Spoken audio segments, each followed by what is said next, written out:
کوئی عقل مند آدمی نہیں، وہ تو 4 مہینے کا بچہ تھا، وہ ایک 4 مہینے کا وہ قریب تھا۔ حضرت یوسف علیہ السلام کی گواہی دینے کے لیے اللہ نے اسے زبان دی تھی، زلیخا کے ماموں کا بیٹا تھا، 4 مہینہ کا گہوارے میں لیٹا ہوا، جب بادشاہ سے فیصلہ نہیں ہو رہا تھا اور بادشاہ پریشان تھا عزیز مصر کہ کسی کو جا کے بتاؤں گا تو کوئی کیا سوچے گا، اس کے گھر میں کیا کچھ ہوتا ہے۔ کہتے پریشان تھا تو پنگوڑے سے بچہ بول پڑا، کہنے لگا بادشاہ اگر تو کرتا آگے سے پھٹا ہے تو پھر معاذ اللہ غلطی حضرت یوسف کی، اگر پیچھے سے پھٹا ہے تو پھر زلیخا کی، تو کرتا پیچھے سے پھٹا تھا۔ حضرت یوسف کے حق میں گواہی مکمل ہو گئی۔ اب آہستہ آہستہ نا دربار میں محل میں بات پھیلنے لگی، تو بیویاں کہنے لگی اوہو زلیخا تو ایک غلام پہ عاشق ہو گئی ہے، ایک غلام پہ۔ تو زلیخا کہنے لگی تم اجے میرا محبوب نہیں ڈٹھا۔ یہ رٹے ڈالنے والے دیکھتے نہیں اور دور کھڑے رہ رہ کے کہانیاں سناتے رہتے۔ انہوں نے کہا تو نے ابھی دیکھا نہیں نا، تو نے ابھی یہ کیا پتا ہو کہ ماجرا کیا ہے؟ تو کہنے لگی نہیں تو غلام پہ۔ اس نے کہا چلو تجربہ کراتی ہوں۔ ساری عورتوں کو بٹھایا، ہاتھ میں ایک ایک سیب دیا، ایک ایک چھری دی، اور جب پوری تیاری ہو گئی پھل کاٹنے کی عورتوں کی تو جناب یوسف سے کہا ذرا جھلک تو دکھاؤ۔ تو حضرت یوسف نے جب جھلک دکھائی تو قرآن کہتا ہے سیب کاٹنے کی بجائے ہاتھ کاٹ لیے، اور کہنے لگی اوہو یہ کوئی بشر نہیں، یہ تو کوئی فرشتہ ہے، یہ کوئی فرشتہ ہے، یہ تو کوئی اللہ تبارک و تعالیٰ کی طرف سے آنے والا کوئی کرامت والا عزت والا شان والا فرشتہ ہے۔ حضرت زلیخا کہنے لگی سمجھ آئی ہے پھر تو مجھ پر شکوہ کرتی تھی۔ تو اب وہ بات بھی آہستہ آہستہ پھیلنے لگی کہ حضرت یوسف علیہ السلام کی غلطی نہیں، غلطی زلیخا کی۔ اب بادشاہ نے زلیخا سے کہا کہ اگر تو میں تیری بات کروں تو تیرے ساتھ میری بدنامی کا بھی ڈر ہے، کیا کرے؟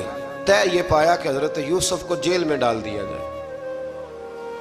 پہلے بھائیوں کے تھپڑ، پھر کنواں، پھر مصر کی منڈی، پھر زلیخا کا الزام، اور پھر باری آ گئی جیل جانے کی۔ حضرت یوسف علیہ السلام کو جیل میں، کچھ نے لکھا ہے 12 سال جیل میں رہے، جیل میں ڈال دیا۔ حضرت یوسف علیہ السلام جیل میں کیا کرتے؟ واعظ فرماتے، تبلیغ فرماتے، لوگوں کو اللہ کی توحید کی دعوت دیتے۔ وہاں جیل میں نا ایک شخص نے خواب دیکھا، اس نے دیکھا کہ میرے سر پہ نا پرندے کھا رہے۔ تو حضرت یوسف کہنے لگے اس کی تعبیر یہ ہے کہ تجھے قتل کیا جائے گا اور تیری لاش کچھ دیر پڑی رہے گی تو پرندے تیرے سر پہ آ کے بیٹھیں گے، یہ تعبیر ہے۔ ایسا ہی ہوا، واقعی وہ شخص قتل ہو گیا۔ ایک شخص نے دیکھا کہ وہ شراب کشید کر رہا ہے، اس نے بھی تعبیر پوچھی تو آپ نے فرمایا تو اپنے بادشاہ کو پلائے گا۔ محسوس ہوتا ہے کہ اتنی دیر تک شراب ناجائز نہیں تھی، تو اس کو شراب پلائے گا، یہ اس کی تعبیر ہے۔ وقت گزرتا گیا، وقت جو ہوتا ہے نا، وقت یہ خود بخود لوگوں کی بے گناہی ثابت کر دیتا ہے۔ ایک وقت میں نا پراپوگنڈا ہوتا ہے تو ہر آدمی پراپوگنڈے کا شکار ہوتا ہے، پھر جب وقت گزرتا جاتا ہے تو خود بخود وقت کا گزرنا کچھ چیزوں کا خود بخود حل بن جاتا ہے۔ حضرت یوسف علی نبینا علیہ السلام کو جب 12 سال بیت گئے تو بادشاہ نے، عزیز مصر نے خواب دیکھا۔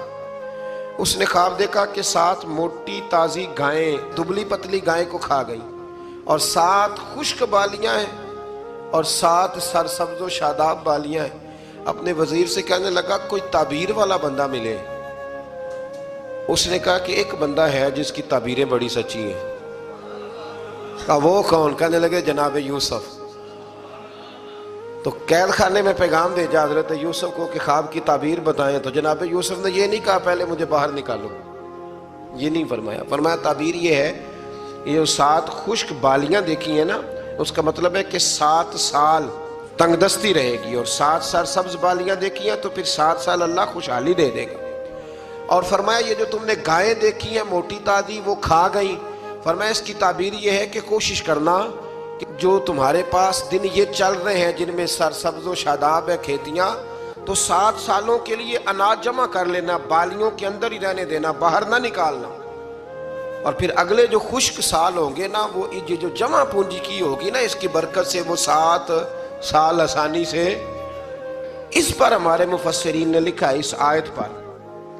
صوفیاء اور بزرگ تو کہتے ہیں نا سارا اللہ کے راستے میں دے دو، یہ بھی بات اچھی ہے، لیکن اگر کوئی اپنے بچوں کے لیے آنے والے وقت کے لیے کچھ چیزیں سنبھال کے رکھے تو یہ بھی سورہ یوسف سے ثابت ہے. یہ بھی سورہ یوسف سے، تو یہ بھی کوئی ایسا فعل نہیں ہے جس پر کوئی شخص تنقید کر سکے. آمدام برسر مطلب حضرت یوسف نے جب تعبیر بتائی تو بادشاہ کہنے لگا کہ انہیں باہر نکالو. آپ فرمانے لگے میں نہیں نکلتا بھائی،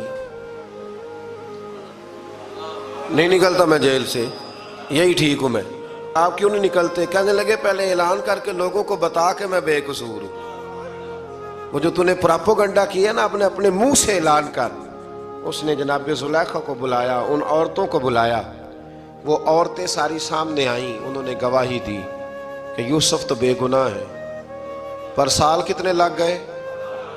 اللہ اکبر، 12 سال لگ گئے. یقین کریں کچھ لوگوں کو یہ ثابت کرنے میں نا کہ میں ٹھیک ہوں زندگی بیت جاتی ہے، اور میں تمہارا خیر کا ہوں زندگی بیت جاتی ہے. لوگوں کو ہوش تب آتی ہے جب مزار پر چادر ڈالنے کا ٹائم آ جاتا ہے، ہوش تب آتی ہے، لیکن پھر ہوش کا کوئی فائدہ.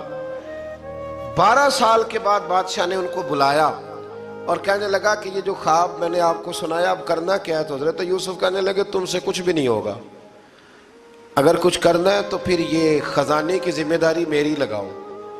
اگر کوئی قابل آدمی ہو تو وہ آگے بڑھ کے بات کر سکتا ہے. یہاں ہر بندہ ہی آگے بڑھ کے کہتا ہے مجھے دے دو ڈیوٹی، لیکن قابل ہو تو وہ آگے بڑھ کے بات کرے اور سمجھے کہ میرے علاوہ کسی کے لیے مشکل ہے تو پھر وہ آگے بڑھے. حضرت یوسف نے جب کہا تو انہوں نے آپ کو وزیر خزانہ بنا دیا. پھر ایک وقت آیا کہ وہ عزیز مصر ہی بن گئے. قحط پڑ گیا، جب مصر میں قحط پڑا تو دائیں بائیں بھی قحط پڑا. کنعان کے آپ رہنے والے تھے، وہاں بھی قحط پڑا. حضرت یعقوب بیٹے کی یاد میں رو رو کے تو آنکھوں کی بینائی چلی گئی. اور یارو باپ بھی بڑا ہی پیار کرتا ہے، بڑا ہی پیار کرتا ہے، بڑا ہی. پتہ ہے باقی تمہیں تحفے دیتے ہیں، باقی تم سے محبت کرتے ہیں، تو باپ تو بیٹے کو اپنی جوانی دے دیتا ہے، اپنی جوانی اپنے بیٹے کے نام کر دیتا ہے. باپ بھی بڑا ہی پیار کرتا ہے. سنگیو کوئی نہیں تول سکتا. بچے ایسے گھوم رہے ہوتے ہیں نا ابا جی کے سامنے تو ان کا اٹھنا بیٹھنا چلنا ہی بڑا پیارا لگتا ہے، کا آنا جانا ہی بڑا پیارا لگتا ہے. باپ کا تو قد روز اونچا ہوتا ہے کہ اللہ نے مجھے لال عطا فرمائے. حضرت یعقوب کی آنکھوں کی بینائی چلی گئی رو رو کے. بھائی حضرت یوسف کے جب قحط پڑا تو انہیں پتا چلا کہ ایک واحد شہر مصر ہے جہاں گندم سٹاک ہے، کیونکہ حضرت یوسف کو پتا تھا، خواب بادشاہ دیکھ چکا تھا. تو آپ نے مال 7 سالوں کے لیے جمع کر لیا. اب بھائی آئے، اللہ اکبر، دشمن سامنے نظر آئے، مخالف حاسد، تو پھر انسان ٹھہرا رہے اور انسان کمزور نہ ہو، طاقتور ہو. اتنا طاقتور ہو کہ حکمران ہی بن گیا ہو. ذرا نبیوں کے حوصلے بھی دیکھنا، پیغمبروں کے حوصلے بھی دیکھنا. بھائی آئے، کہا گندم چاہیے. تو جناب یوسف نے اوہو پائیاں جیا ساکھ نہیں کوئی جی وچ خار نہ ہوئے. ہاں، اور میاں صاحب فرمایا کرتے تھے پائی پائیاں دیاں باواں ہوندے تے پائی پائیاں دے ویری. بھائی جیسے ہی داخل ہوئے تو جناب یوسف کی آنکھیں بھار آئیں، رو پڑے. او میرے بھائی آ گیا، رو پڑے. وزیر مشیر دائیں بائیں دیکھتے ہیں کہ حضرت یوسف کو کیا ہوا، رو پڑے اور بھر بھر کے گندم دی. اس کو اشارے کرتے چل تھوڑی اور ڈال دے، چل تھوڑی اور ڈال دے. جب بھائیوں کو دے چکے تو پھر فرمانے لگے کہ شاید اس سے گزارا نہ ہو، ضرورت پڑی تو دوبارہ بھی آ جانا. اپنی قوم کو ترس دے رہے تھوڑا تھوڑا کھاؤ، ان بھائیوں کو کہتے ہیں ضرورت پڑی نا آ جانا دوبارہ. اور کہنے لگے تمہارا ایک اور بھائی بھی ہے. کہاں ہے؟ بنیامین نام ہے. فرمایا ہو سکے تو اسے بھی لے آنا. بھائی پیسے لے کے آئے تھے گندم لینے کے لیے، اور جب واپس جانے لگے تو حضرت یوسف نے ان کی رقم دوبارہ رکھ دی، وہ دوبارہ ان کی بوریوں میں رکھ دی. گھر جا کے انہوں نے کھولی تو گندم بھی تھی اور پیسے بھی تھے. بھائیوں سے پیسے تھوڑی وصول کرنے. جا کے اپنے والد سے کہنے لگے ابا بادشاہ بڑے دیکھے ہیں پر اس میں کوئی خوشبو دیکھی. تو اس نے کہا ہے کہ اپنے دوسرے بھائی کو بھی لے کے آنا، تو بنیامین کو لے جائیں؟ حضرت یعقوب فرمانے لگے پہلے بھی تم پہ بھروسہ کر چکا ہوں، بار بار نہیں کروں گا، یوسف گوا چکا ہوں۔ پوتے بول پڑے، کہنے لگے دادا جی آپ تو ہر وقت یوسف یوسف ہی کرتے رہتے۔ انہوں نے ضد کی، اصرار کیا، تو جناب بنیامین کو ساتھ وعدہ لے کے، عہد لے کے، قسم لے کے بھیج دیا حضرت یعقوب نے۔ جناب بنیامین بھی پہنچے مصر میں، یہ دونوں ایک ماں سے تھے، سگے دونوں تھے۔ حضرت یوسف نے جناب بنیامین کو دیکھا تو اپنے ساتھ بٹھا لیا، اور ذرا باتیں کر کے نا، ادھر بیٹھ جاؤ، ادھر بیٹھ جاؤ، اچھا نہیں ہے جگہ، آپ ادھر آ جاؤ، میرے ساتھ بیٹھ جاؤ۔ بھائی تھا نا سگا، اچھا چلو ٹھیک ہے آپ ادھر آ جاؤ۔ بھائی کو ساتھ بٹھا لیا۔ ابھی جب چیزیں دینے لگے تو کان میں کہنے لگے، وہ پریشان تھے نا حضرت بنیامین کہ یہ بندہ کیا کر رہا ہے، تو کان میں کہنے لگے میں بھائی ہوں تیرا، میں یوسف ہوں۔ تو اس طرح کہا یار تھوڑے دن میرے پاس رہ نہیں جاتا؟ حضرت بنیامین کہنے لگے رہ جاتا ہوں۔ رہ گئے جناب بنیامین۔ اب کہا نہیں میں نہیں بھیجوں گا۔ کچھ لوگوں نے یہ لکھا ہے کہ حضرت بنیامین کے جو بوری تھی اس کے اندر انہوں نے تھیلے کے اندر شاہی پیالہ رکھ دیا اور فرمایا اس کو ہم نہیں جانے دیں گے، ہمارا پیالہ کیسے، یہ نہیں کہا کہ یہ چور ہے، کہا پیالہ کیسے آیا اس کے تھیلے پہ، لہذا یہ ابھی ہم رہے گا ہمارے پاس، دیکھیں گے۔ وہ باقی چلے گئے تو یہودا کہنے لگا کہ میں نہیں جاتا، میں یہیں ٹھہروں گا، اس لیے کہ میں باپ کو کیا بتاؤں گا کہ پہلے بھی میں کرتا میں ہی لے کے گیا تھا یوسف کا، اب میں کیا بتاؤں گا۔ واپس گئے اور جا کے بتایا کہ جناب بنیامین کو انہوں نے رکھ لیا ہے، معاملہ بن گیا ہے۔ وہ کہتے ہیں کیسے پیالہ آیا ہے، شاہی پیالہ۔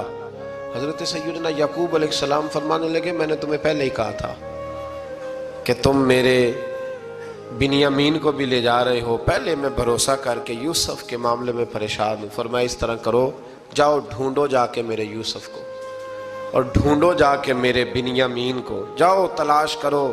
اللہ اکبر۔ بھائی دوبارہ آئے، گندم بھی ختم ہو گئی تھی، آتے ہی کہا کہ اے عزیز مصر بڑی بری حالت ہے، ہم بڑے پریشان ہیں، ہمارے باپ کی رو رو کے آنکھیں چلی گئی ہیں، مہربانی کرو کچھ گندم بھی دے دو، اور اس طرح کرو کہ ہمارا بھائی بھی ہمیں واپس کر دو تاکہ ہم اسے لے جائیں اور ہمارے والد گرامی کی آنکھیں ٹھنڈی ہوں۔ حضرت یوسف علیٰ نبینا علیہ السلام ان کی باتیں بھی سننے لگے اور غور سے ان کے چہرے بھی دیکھنے لگے، غور سے۔ تو جب انہوں نے حضرت یوسف علیہ السلام کی طرف غور سے دیکھا تو حضرت یوسف کہنے لگے مجھے پہچانتے ہو،